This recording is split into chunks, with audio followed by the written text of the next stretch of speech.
Hi guys, स्वागत है आप सबका मेरे मिनी ब्लॉग में। मैं भी बहुत अच्छी हूँ, होप सो आप लोग भी बहुत अच्छे होंगे। आज सुबह सुबह बहुत दिनों बाद मैं और मम्मी जो है मॉर्निंग वॉक के लिए भी गए और साथ में दूध लाने के लिए भी गए, क्योंकि काफ़ी दिनों से हम शाम के टाइम वापस घर पहुंचे और आज हमने बहुत सारी चीज़ों की तैयारी जो है वो एक साथ शुरू कर दी है। सुबह का खाना बनाना, सुमित के लिए कुकीज़ बनाना, नमकीन बनाना, क्योंकि बाबूजी की छुट्टी के 1-2 दिन ही बचे हैं ना, तो उनके साथ भेजने वाला सामान जो है वो सारा का सारा तैयार करना पड़ेगा, क्योंकि संडे दिन जो है मैं घर में नहीं रहूंगी। और खाने में आज बन रही थी चपाती और साथ में पतरोड़ू और साथ में लस्सी। हम लोग 7 बजे के लगे हुए थे और 12-12:15 बजे के करीब जो है ना सारी चीजें बना के खत्म हुई हैं। कहने के लिए तो सिर्फ बात होती है कि हाँ कुकीज बनाने हैं, घर की नमकीन बनानी है, एकदम से बन जाएगी, लेकिन जब बनाने लगते हैं ना तो बहुत ज्यादा टाइम ले लेती हैं ये सारी चीजें। मम्मी ने आटा गूंथने का और उनको शेप देने का काम संभाला था और मैंने खाना बनाना सारा, साथ में वो कुकीज लाना, एयर फ्रायर में रखना, फिर नमकीन को फ्राई करना, वो सब बार बार उठना बैठना। मैं तो पूरी तरह से थक चुकी थी।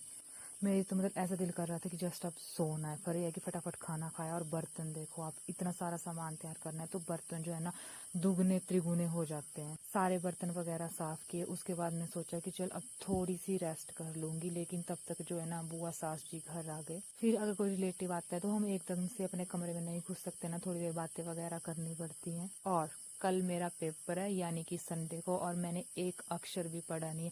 फिर मम्मी ने कहा कि तुम दोनों फटाफट तैयार व्यार होके अपना पढ़ने बैठ जाओ। 4 बजे के करीब मैं और दीदी एक साथ पढ़ने बैठे थे। अब इस पॉइंट पे आके कुछ भी नहीं हो सकता था। हमने जस्ट क्वेश्चन पेपर पीछे 3 सालों के देखे थे। उसके बाद 7 बजे आके मम्मी ने दोबारा कह दिया कि अब उठ जाओ और किचन में खाना बनाने का काम करो।